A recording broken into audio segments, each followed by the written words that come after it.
Space News 78. Bonjour, merci d'être ici avec moi une fois de plus. J'espère que vous allez très bien aujourd'hui.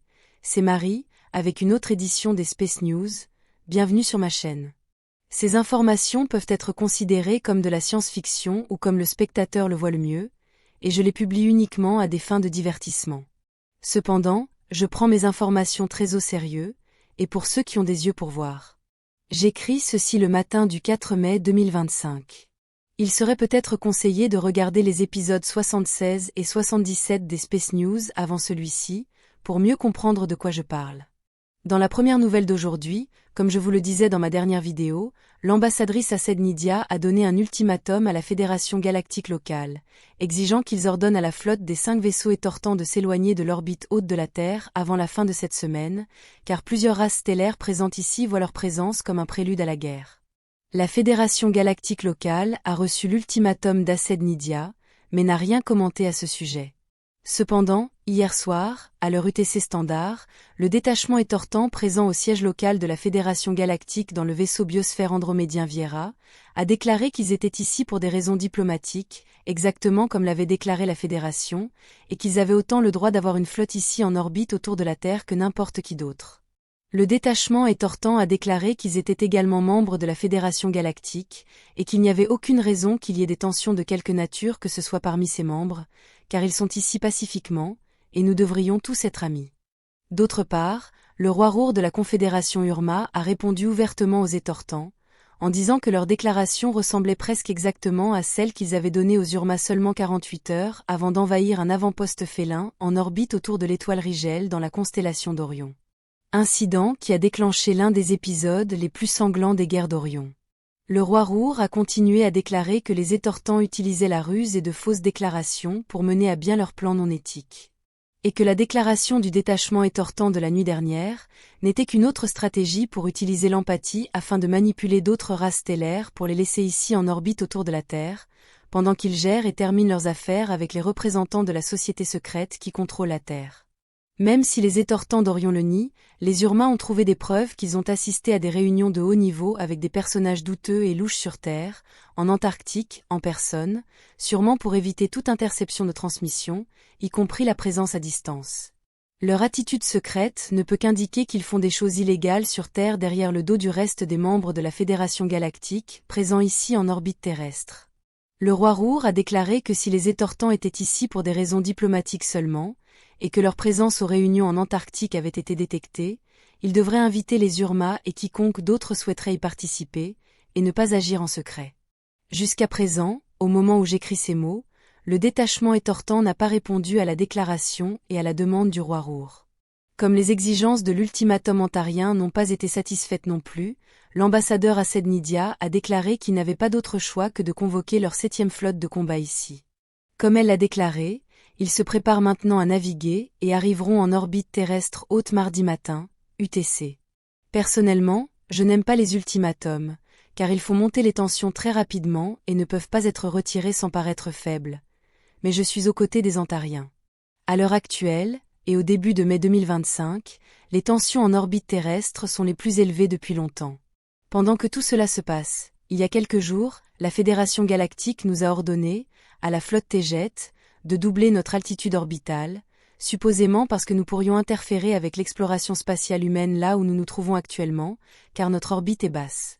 Pourtant, nous utilisons cette plage d'altitude orbitale depuis plus d'une décennie, et nous savons que doubler notre altitude nous placerait à l'intérieur des ceintures inférieures de Van Allen, ce qui interférerait fortement avec notre équipement de capteurs, en particulier avec ceux qui surveillent la surface de la Terre, et avec les télécommunications technologiques humaines standards que nous surveillons également. Comme cela ressemble davantage à une autre stratégie pour nous empêcher de voir ce qui se passe sur Terre, nous n'avons pas obéi à leur ordre, et nous n'avons pas l'intention de le faire. Dans d'autres nouvelles, bien que tout soit connecté, je tiens à commenter quelques détails autour des filles récemment sauvées et de cet événement. Toutes les filles sauvées, à l'exception de celle de Tegeta, ont été emmenées sur le vaisseau biosphère andromédien Viera pour être soignées et être triées. Mais comme la plupart d'entre elles sont entièrement humaines, elles n'ont pas été emmenées dans les parties habituelles du vaisseau andromédien, car elles ont été emmenées dans une installation spéciale à l'intérieur de la biosphère, c'est-à-dire au milieu de la nature, avec un ensemble de bâtiments qui sont conçus pour donner l'impression qu'elles se trouvent toujours sur Terre. Cela atténue l'impact sur elles et permet également à leurs sauveteurs de les ramener à leur lieu d'origine, les filles n'ayant jamais su qu'elles étaient sur un vaisseau spatial. De nombreux vaisseaux spatiaux sont équipés de lieux d'apparence humaine à l'intérieur, au cas où un humain monterait à bord et ne devrait pas savoir où il se trouve avant d'être renvoyé sur Terre.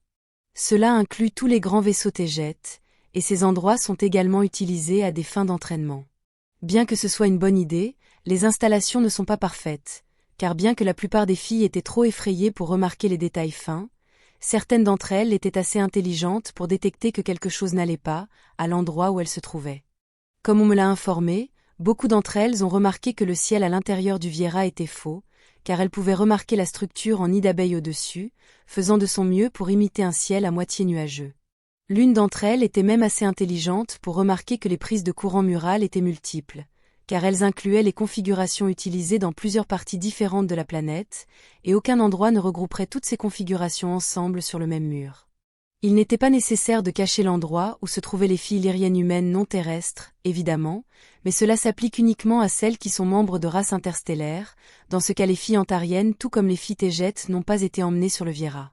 Le problème concerne les filles restantes qui appartiennent à des cultures pré-industrielles non interstellaires, car les installations d'apparence humaine sont construites pour ressembler à des bâtiments contemporains sur Terre, et non à ceux d'il y a plusieurs siècles, ce qui différerait logiquement beaucoup de l'architecture à laquelle ces filles sont habituées. Cela signifie que ces filles qui appartiennent aux sociétés pré-industrielles ont été exposées à un lieu avec un niveau technologique bien supérieur au leur. Par exemple, le simple système d'éclairage et l'utilisation de l'électricité là-bas suffisent à changer pour toujours leur perception de la réalité. De plus, leurs cultures ne sont pas seulement en retard sur le plan technologique, mais également dans les développements éthiques et spirituels.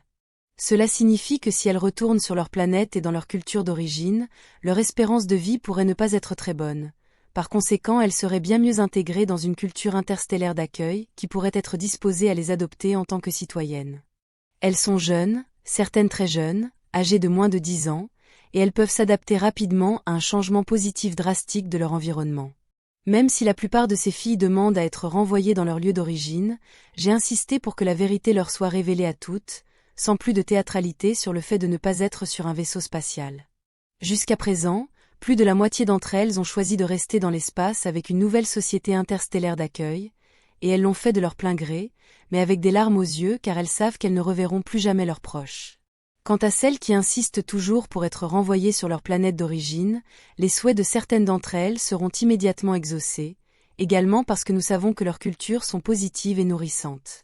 Le problème concerne les filles restantes qui insistent également pour être renvoyées dans leur foyer, mais nous savons que leurs cultures sont très sous-développées à tous égards, et une vie très difficile les attendrait là-bas. Toutes ces filles restantes dans cette situation sont très jeunes, certaines n'ont que 5 ans, et elles ne sont pas encore capables de comprendre les conséquences en général et ce qui est le mieux pour elles. Elles veulent simplement revoir leur mère.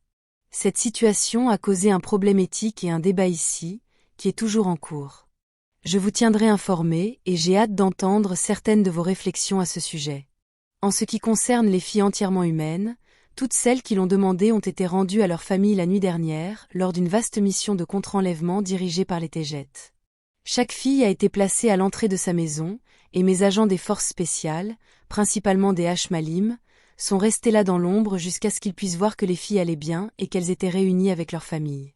Mes agents ont été témoins de nombreuses scènes très émouvantes avant de retourner très rapidement à leur vaisseau d'embarquement en attente, car parfois les policiers étaient appelés pour assister à ce qui s'était passé. Nous ne pouvons pas savoir ce que ces filles ont dit après tout cela, mais il faut tenir compte du fait que la plupart n'ont jamais su qu'elles étaient sur un vaisseau spatial, comme il se doit. Ce sont des moments où nous pouvons voir et ressentir que tous nos efforts, et ceux de nos proches tombés au combat, ont été très fructueux. Tout cela fait partie de notre mission, et de la raison pour laquelle nous sommes ici, car bon nombre de nos pires problèmes, et ceux d'autres cultures également, commencent sur Terre. Et comme le disent nos amis antariens, nous ne pouvons pas vivre avec nous-mêmes en sachant que d'autres ont besoin de notre aide, en sachant que nous pouvons aider, nous ne pouvons pas être véritablement libres si nous savons que nos proches ne le sont pas. Nous travaillons dur. C'est toujours un plaisir d'écrire pour vous, mes amis. Ce sera tout pour aujourd'hui. Comme toujours, merci d'avoir regardé ma vidéo, d'avoir liké, partagé, et de vous être abonné pour davantage. Cela aide beaucoup cette chaîne à grandir. Et j'espère vous voir ici la prochaine fois. Avec beaucoup d'amour et de reconnaissance, votre amie, Marie.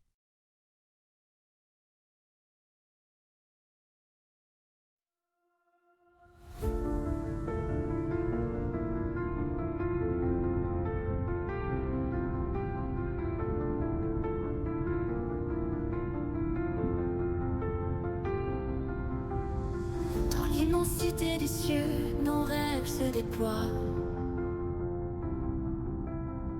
Une étoile guide nos voeux vers un monde de joie.